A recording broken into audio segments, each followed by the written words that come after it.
नमस्कार, आप सुन रहे हैं रेडियो हिंदुस्तान में आरजे रजनी। विश्व नीति में आज का विषय है, क्या हालत हो गई है कनाडा और अमेरिका के आदिवासियों की, जिसको लिखा है प्रसिद्ध पत्रकार एवं लेखक डॉक्टर वेद प्रताप वैदिक जी ने।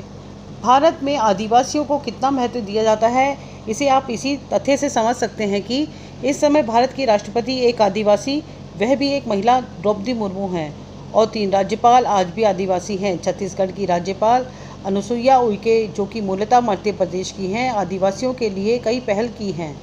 भारत में कई आदिवासी मुख्यमंत्री और मंत्री हैं, उनके पहले भी रहे हैं। संसद में भी भारत के लगभग 50 सदस्य आदिवासी ही होते हैं।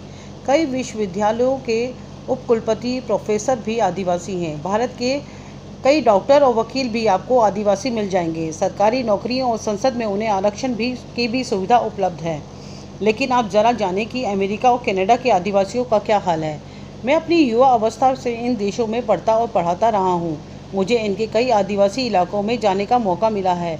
यह संयोग है कि मेरे साथी छात्रों में कभी कोई अमेरिकी या कैनेडियन आदिवासी नहीं रहा। वहाँ के आदिवासी आज भी जानवरों की तरह ज़िंदगी जी रहे हैं। उनसे माफ़ी मांगने के लिए पोप फ्रांसिस, जो कि 86 साल के हैं, आजकल कनाडा गए हैं। व्हीलचेयर में बैठे पोप वहाँ क्यों गए हैं? ईसाई पादरियों और गोरे प्रवासियों द्वारा वहाँ के आदिवासियों पर किए गए अत्याचारों के लिए माफ़ी मांगने के लिए गए हैं। पिछले 80-90 साल में आदिवासियों के लगभग 1.5 लाख बच्चे लापता हो चुके हैं।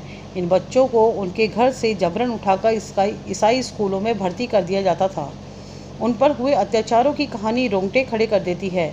हजारों बच्चे भूख से तड़प तड़प कर मर गए, हजारों के साथ बलात्कार हुए और हजारों की हत्या कर दी गई।